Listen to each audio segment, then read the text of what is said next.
Монгол Улсын засгийн газар 2024-өөс 2028 оны үйл ажиллагааны хөтөлбөртөө эдийн засгийн өсөлтийг хангах, экспортыг нэмэгдүүлэх, зам тээврийн сүлжээг хөгжүүлэх зорилгын хүрээнд томоохон суурин газруудыг хилийн бомттой холбох, аялал жуулчлалыг хөгжүүлэх болон эдийн засаг, нийгмийн ач холбогдол бүхий зарим сум суурин газар руу чиглэсэн автоцом барих, эдийн засгийн үр ашигтай хөдөө аж ахуйн тээвэрлэлтийг дэмжсэн томоохон хөтөлбөрүүдийг хэрэгжүүлэхээр төлөвлөсөн.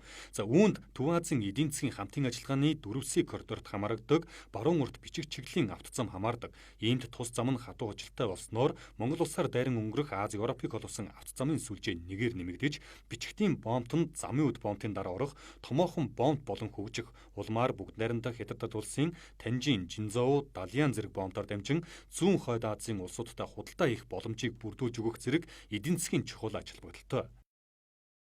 Ерөөсөө нэгдүгээр тул эдийн засгийн үр өгөөж өндөртэй экспортын уулуурхан бүтээгдэхүүнүүд гаргах юм боломжтой зам.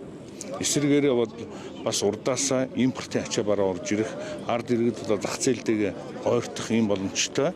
Тэгээд цаашдаа ер нь зүүн бүс бол дахиад төмөр зам нэмж тавигдана. Яг гэвэл зүүн бүсээрээ бид нар далайн бомттой илүү ойрхон.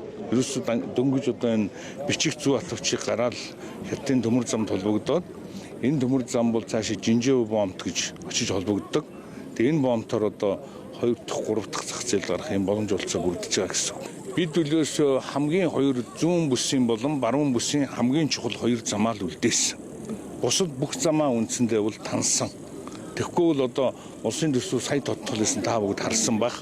Тэгэхээр зэрэг эдийн засгийн үр өгөөж ач холбогдлын тооцож энэ хоёр замыг авч үлдсэн гэдгийг ташрамт хэлье. Тэгэхээр зэрэг төсөв хөрөнгөн дээр ямар нэгэн гацаа үүсэхгүй. Гол нь одоо богино хугацаанд хурдан түргэн чанартай барих асуудал чухлаа гэдэг хэлье.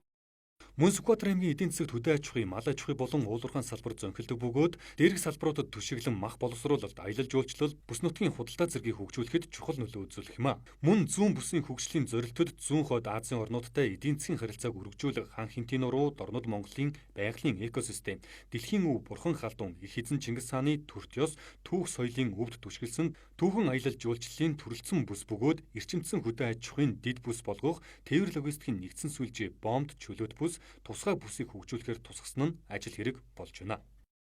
Энэ зам тавигдсанаараа бас одоо зүүн бүсийн босоо техникийн автозамын ажил бас одоо эхэлж байгаа гэж одоо үндсэндээ ойлгож байгаа.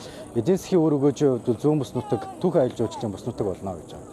Хил орчмын аялал жуулчлал, за ер нь аялал жуулчлал дагсан томоохон одоо бас одоо ажлуудыг хийхин тулд хамгийн нэн тэргүүнд зам дэд бүтц, аятаа таатай одоо орчин, за ийм одоо бас бүтээн байгуулалтуудыг зайлшгүй бас төрийн тодорхой дэмжигтэйгээр бол хийх шаардлагатай.